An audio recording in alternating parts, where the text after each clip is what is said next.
भगवान शिव भक्तों पर कोई भी आफत आने पर प्रकट होकर उनकी रक्षा करते हैं। और जब कोई भक्त भगवान के दरबार में जा रहा होता है और यात्रा के समय उसके ऊपर कोई आफत आती है तो भगवान शिव उसे हर संकट से बाहर निकालते हैं। और आज की घटना आप जानोगे तो आपको पक्का विश्वास हो जाएगा कि सृष्टि में भगवान शिव से बड़ा कोई नहीं है और आज भी भगवान शिव भक्तों के लिए तत्पर रहते हैं। मैं आगे बढ़े उससे पहले कमेंट में टाइप कीजिए जय भोलेनाथ जय अमरनाथ और साथ ही आप चैनल को सब्सक्राइब कर लीजिए। इस घटना की शुरुआत राजस्थान के उदयपुर से शुरू होती है। उदयपुर के रहने वाले दो पति पत्नी मेनका और राघव जो भगवान शिव जी के बहुत बड़े भक्त थे, उन्होंने 12 ज्योतिर्लिंगों के दर्शन ही पूरे कर लिए थे और वे शिव महापुराण का आयोजन हर साल अपने क्षेत्र में किया करते थे। अब जीवन में बस एक तमन्ना शेष थी, तो वह थी अमरनाथ जाने की। राघव और मैं इनका काफी सालों से प्लानिंग कर रहे थे कि उन्हें अमरनाथ यात्रा के लिए जाना है, लेकिन काम भी इतना ज्यादा था कि वह टाइम भी नहीं निकल पा रहे थे। फिर पिछले साल यानी पिछले साल 2020 में बाबा बर्फानी की तरफ से उन्हें बुलावा आ ही गया। जुलाई का समय था और अमरनाथ यात्रा शुरू ही हुई थी, तो राघव और मेनका ने अपने काम से फुर्सत निकालकर और अमरनाथ यात्रा के लिए प्लानिंग तेज कर दी।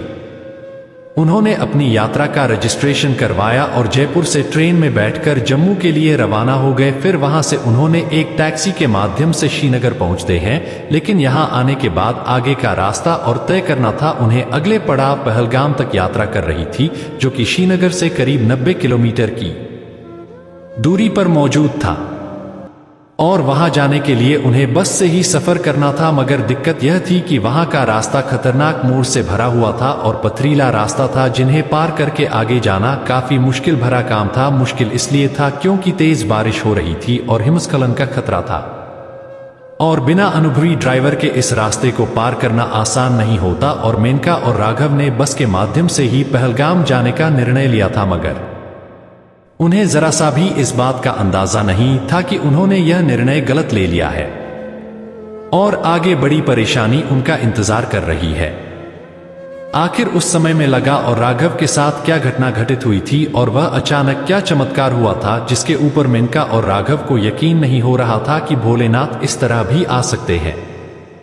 वह चमत्कार क्या हुआ था, इसके लिए आपको वीडियो के अंत तक बने रहना पड़ेगा। घटना को सुनने के बाद आपकी भी भोलेनाथ के प्रति आस्था बहुत ही ज्यादा बढ़ने वाली है और आपको यकीन हो जाएगा कि भोलेनाथ अपने हर भक्त का ख्याल रखते हैं और आप महादेव पर विश्वास करके असंभव काम को भी संभव बना सकते हैं। अब वह समय आ गया था जब राघव और मैं इनका का बस का समय हो गया था। इसके बाद वह दोनों श्रीनगर से पहलगाम जाने वाली सरकारी बस में बैठकर रवाना हो जाते हैं। आगे का रास्ता बड़ा ही पतला और कठिनाई से भरा हुआ था और दोनों तरफ से साधन बहुत ज्यादा आ रहे थे, मतलब कि सीधी तौर पर दुर्गा घटना की संभावना ज्यादा थी और ऊपर से मौसम उन लोगों को काफी ज्यादा डरा रहा था। इस वजह से बस के अंदर बैठे यात्री काफी डरे हुए थे, मगर उन्हें मन के अंदर विश्वास था कि भोलेनाथ हमारे साथ है। बस के अंदर भगवान भोलेनाथ के गाने बज रहे थे। कुछ ही किलोमीटर काटे थे कि तभी सड़क पर एक दुर्घटना घट जाती है और वह लोग कहते हैं ना कि होनी को कौन टाल सकता है। और इस तरह अचानक ऊपर की पहाड़ी से एक बड़ा पत्थर आकर बस के सामने गिर गया। अचानक पत्थर गिरने की वजह से ड्राइवर बस के संतुलन को नहीं बन सका और गहरी खाई की तरफ गई।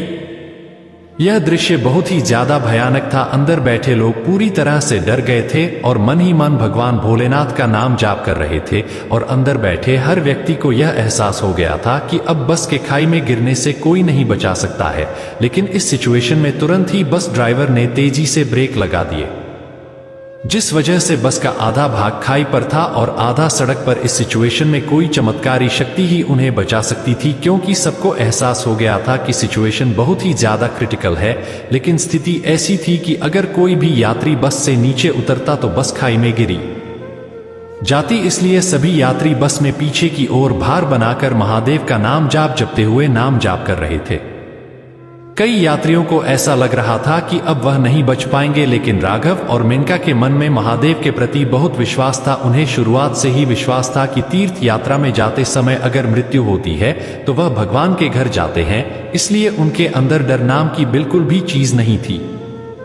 लेकिन अगर आज अमरनाथ के दर्शन नहीं हुए तो हमारी बसों की इच्छा पूरी नहीं हो पाएगी। और आपको पता ही है, और जो भगवान भोलेनाथ का भक्त है उसे तो अच्छी तरह से पता है कि महादेव अपने भक्तों की इच्छा जरूर पूरी करते हैं। कहा जाता है कि अगर कोई व्यक्ति महादेव के मित्रों का जाप करता है तो उसे यमराज भी अपने साथ नहीं ले जा सकते हैं। महादेव चाहे तो अपने भक्त की मृत्यु को भी डाल सकते हैं। और इस घटना में भी महादेव का कुछ ऐसा ही चमत्कार देखने को मिला जिस पर कोई भी यकीन नहीं कर पा रहा है। अमरनाथ की इस यात्रा के दौरान वहां खड़े हुए जितने भी लोग थे सभी यह नजारा अपनी आंखों से देख रहे थे। कोई इस घटना को अपने कमरे में पैदा कर रहा था तो कोई वहां खड़े तमाशा देख रहा था, लेकिन कोई भी उन यात्रियों की मदद के लिए आगे नहीं आ रहा था। यह बड़े आश्चर्य की बात थी, क्योंकि 40-50 लोग मिलकर भी अगर उसे बस को पीछे की ओर खींचते तो कुछ हो सकता था, लेकिन सब भयभीत है। बस के अंदर मौजूद राघव और मेनका लगातार ओम नमः शिवाय मंत्र का जाप कर रहे थे। लेकिन तभी कुछ आवाज आती है और बस खाई की ओर झुकने लगती है, और ऐसा लग रहा था कि बस कुछ ही मिनट के अंदर बस खाई के अंदर चली जाएगी। तभी वहां पर वह चमत्कारिक घटना होती है जिसकी किसी ने भी कल्पना नहीं की थी। लेकिन तभी एक क्रेन श्रीनगर से पहलगाम जाते हुए उस रास्ते पर अचानक दिखाई देती है, जो कहां से आई थी और उसे वहां पर किसने भेजा था इसका कोई अता पता नहीं था। लेकिन जब लोगों ने उसे क्रेन को आते देखा तो सभी ने मदद की गुहार लगाने लगे और क्रेन चालक मदद करने के लिए तैयार भी हो गया। इसके बाद कुछ लोगों की मदद से बस को क्रेन के साथ बांधा गया और क्रेन के माध्यम बस को यात्री समेत ही खाई वाले मार्ग से घुमा दिया गया और बस पुनः रोड पर आ चुकी थी। इसके बाद सभी यात्रियों को बस से बाहर सुरक्षित निकाल लिया गया। सभी लोग एकदम सही सलामत थे, लेकिन अभी भी उन्हें अपनी आंखों पर विश्वास नहीं हो रहा था कि वे जीवित है, क्योंकि उन्होंने मृत्यु को गले लगा लिया था और अपने जीने की आस छोड़ दी थी। लेकिन भगवान महादेव के चमत्कार ने सब कुछ बदल दिया और उन्हें वापस इतनी बड़ी मुसीबत से निकाल दिया। सबके मन में एक ही सवाल उठ रहा था कि अचानक वह क्रेन वहां पर कैसे आ गई। तब उस क्रेन चालक से पूछा गया तो उसने बताया कि हम तो एक दूसरे मार्ग पर बालकोट जाने के लिए निकले थे, लेकिन हम रास्ता भटककर इस मार्ग पर आ गए। हम कुछ ही समय में पलटने वाले थे, लेकिन इस पूरे घटनाक्रम को देखने के बाद हमें इस बात का विश्वास हुआ कि इस दुनिया में जो भी होता है वह किसी कारण से होता है, और हमारा इस दिशा में आना महादेव की एक योजना थी। वह हमारी क्रेन के माध्यम से बस को दुर्घटना से बचना चाहते थे। यह पूरा चमत्कार बाबा अमरनाथ ने ही किया है और यह उन्हीं का चमत्कार है। जिसके बाद सभी यात्री महादेव के जयकारे लगाने लगे। इसके बाद दोस्तों सभी लोग फिर से उस बस में बैठकर पहलगाम जाने के लिए रवाना हुए। इतने बड़े चमत्कार के बाद उन यात्रियों का विश्वास और ज्यादा बढ़ गया था। अब उन्हें भरोसा था कि बाबा अमरनाथ के दर्शन उन्हें जरूर होंगे। राघव और मैं इनका भी बड़े खुश थे, क्योंकि महादेव ने एक बहुत बड़े संकट से उनकी जान बचाई थी। पहलगाम पहुंचने के बाद उन्होंने अपनी पैदल यात्रा को शुरू किया और महादेव का नाम जपते जपते अमरनाथ जी की गुफा तक पहुंच गए, जहां उन्होंने स्वयंभू ज्योतिर्लिंग के दर्शन किए, जिसका निर्माण प्राकृतिक तौर पर होता है। गुफा की परिधि लगभग 140 फुट है और इसमें ऊपर से बर्फ के पानी की बूंदें जगह जगह टपकती रहती है। यहीं पर सेंटर में एक ऐसी जगह है जिसमें टपकने वाली हिम बूंदों से लगभग 10 फुट लंबा शिवलिंग बनता है। आश्चर्य की बात यही है कि यह शिवलिंग ठोस बर्फ का बना होता है, जबकि अन्य जगह टपकने वाली बूंदों से कच्ची बर्फ बनती है, जो हाथ में लेते ही भुरभुरा जाती है। मूल अमरनाथ शिवलिंग से कई फुट दूर गणेश, भैरव और पार्वती के वैसे ही अलग अलग हिमखंड बन जाते हैं। गुफा के सेंटर में पहले बर्फ का एक बुलबुला बनता है, जो थोड़ा थोड़ा करके तक रोजाना बढ़ता रहता है और 2 गज से अधिक ऊंचा हो जाता है।